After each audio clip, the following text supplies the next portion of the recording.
This is my answer to everything. This right here is a short sale lost by Chris Bowes of North Shore Enterprises. Now we will tell you exactly what happened there and the details of why he put a hole in the wall. Hey guys, this is Bob LaChance from North Shore Enterprises. Today we're going to go over a short sale negotiation that we kind of on the short end of the stick here. Right now I'll just give you some background on the deal, and then we're going to go over to interview Chris, who's our top loss mitigator that took the brunt of this one. First of all, we're dealing with Chase, and they're in the second position. If any of you guys are dealing with Chase, just know that there's two different departments. One of them is obviously the short sale department, but once it gets past a certain date, they send it to the recovery department. And once it gets there, guidelines change. Just want to let you guys know that. Okay, and I'll just touch upon a little bit how the guidelines change. First of all, when we got this deal 6 months ago, we have a loss mitigator that we're very, very friendly with within Chase. And she told us from day one, she said, listen, Chris and Bob, we will accept $2,500 on this $70,000 loan today. Okay. However, if this loan gets to the recovery department, which we are actually given to in 30 days, then that deal is off, and the recovery department has their own set guidelines. Okay. So what happens is we obviously we didn't get the acceptance from the first mortgage. Okay. So we couldn't accept that deal. So let's fast forward a little bit. Now we're, what, 6 months later? So at the recovery department. Now the recovery department is they want $30,000 in their pocket, period.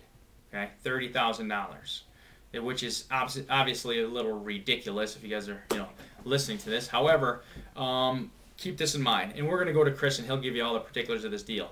But keep in mind, guys, if this happens to you guys, make sure you set expectations with the seller right away. Let them know if you're dealing with Chase that, number one, if it goes to the recovery department, they may be on the hook for a heck of a lot more money instead of the minimal $2,500 that you could get them to accept.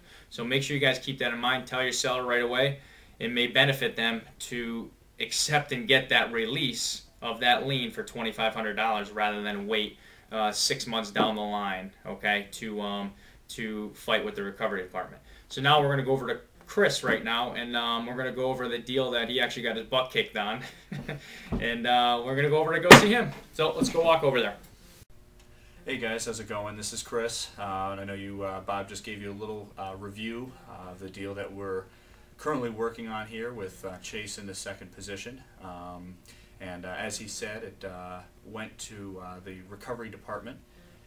It's a property we've been working on for a little while, and now that it's in the recovery department, unfortunately, as he said, the offer that was on the table from them is no longer there. All their guidelines have changed now that it's with the recovery department. So at this point, as he mentioned, yeah, I got beat up a little bit. I was dealing with a negotiator over there who essentially, was utilizing her position to the fullest, and this particular person was basically just being about as rude as she could be without crossing the line. And basically, since it's gotten to her, not only she asking for $30,000, as Bob mentioned, at closing, just to release the lien, which is completely ridiculous. But she's also been making all kinds of other requests, like certain fees not to be paid and whatnot. So she's just been a very irrational person, been, like I said, right on the edge of being rude. And the entire time that the loan has been with her has been, as I said, very unpleasant to deal with. So we're currently still working with it. We've submitted some more paperwork she requested, hoping that the offer will get approved and we'll be good to go.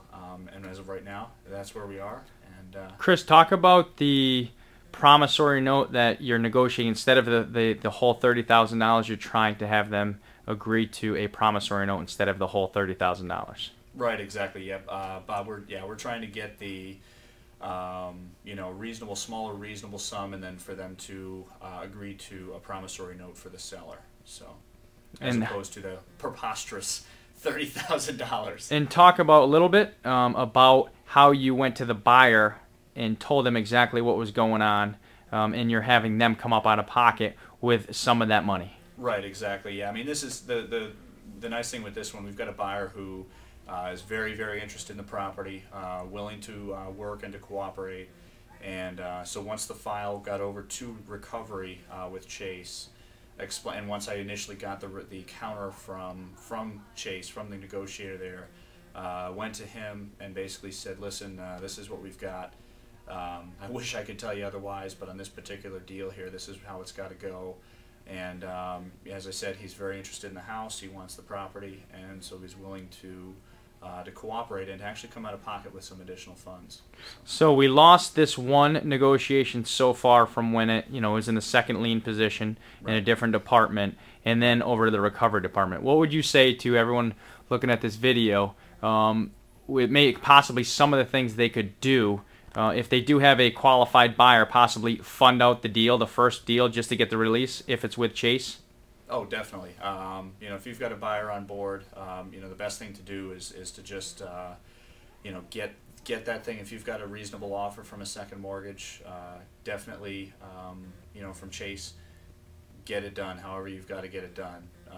Lock everybody in and explain to them, that once it goes to the recovery department, like the rules are likely going to change, so that they'll want to jump on board earlier. So. That they don't have to, deal with those different guidelines later on. So. And for more videos? Right. For more videos, guys, hop on to the Pre-Foreclosure Daily Grind. We've got, we put them up every week, so you can kind of get an idea of how it works and how it goes down, and you can see us in action. Cool. Good job, Chris. We'll see how this thing turns out, brother. Definitely. Sounds good, brother. All right, later. Later. Hey guys, this is Bob again. I'm going to wrap this video up, but if you guys are looking, not only obviously you can see our videos at Pre-Foreclosure Daily Grind, but if you guys are looking for the most up-to-date information and knowing exactly how to deal with different lenders, just like Chris said, we actually update in our office. We have lender profiles here, and this is a book of the top 35 lenders, okay? This is a book of the top 35 lenders out there, and they change daily. Okay, so we have an updated list of lenders and also loss mitigation contacts. Like I said before, the contact with the second mortgage loss mitigator is in this book, and we reference that all the time. Okay, so make sure you guys keep a running log of notes for every single lender that you guys deal with. If you guys have any questions, you could always email me or ask me questions at askboblachance.com. And if you guys want to share some of these, that'd be great. If you want to send us in maybe some updates that you guys notice and you guys see out there, I could always add them to these profiles, okay? So guys, make sure you guys have profiles for different lenders. It allows you to set expectations for your clients, whether you're doing work for investors, whether you're a real estate agent, real estate investor, or just a homeowner. All right, guys, you guys enjoy. Again, Pre-Foreclosure Daily Grind. We'll see you guys next week. Is my answer to